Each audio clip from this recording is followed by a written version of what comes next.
Welcome back to channel. நான் cine match with me Sushmiya. இன்கம் சேனல்ல ஒரு சூப்பரான அப்டேட்னு தாண்டி ரொம்ப இன்ட்ரெஸ்டிங்கான ஒருத்தர் தான் பார்க்க போறோம். இவர் மேல இந்த கிரேஸ் வந்து நம்ம சொல்லவே வேணாம்.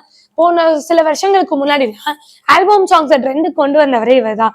இந்த மாதிரி நிறைய விஷயங்கள் பண்ணிட்டு இருக்கும் போது அப்புறம் நம்ம தமிழ் சினிமால ஒரு மியூசிக் டைரக்டர் இன்ட்ரடியூஸ் ஆனாரு.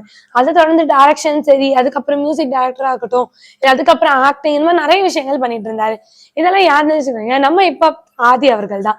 ஹிப்ஹாப் தமிழா அப்படின்னு தெரியாதவங்க யாருமே கிடையாது. கிளப்ல மப்ல சாங்கா இருக்கட்டும், வாடிப்புள்ள வாடியா இருக்கட்டும், இந்த மாதிரி நிறைய ஹிட்ஸ் கொடுத்த இவரு டைரக்ஷன் படம் பண்ணா மீசிய முறுக்குன்ற படம்.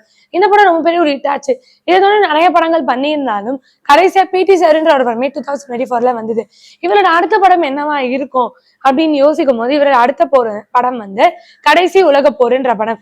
இந்த படம் வந்து ஒரு வார் ரிலேட்டடான படம் அப்படின்னு சொல்றாங்க. அதை தானே இந்த படத்தோட போஸ்டர் வந்து நேத்து ரிவீல் ஆயிருக்கு.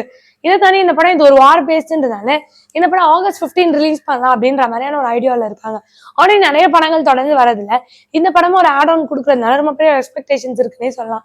இதையும் தொடர்ந்து இந்த படத்தோட director, return and music director and இந்த படத்துல நடிச்சவர் எல்லாமே இப்ப பாதி அவர்கள் தான்.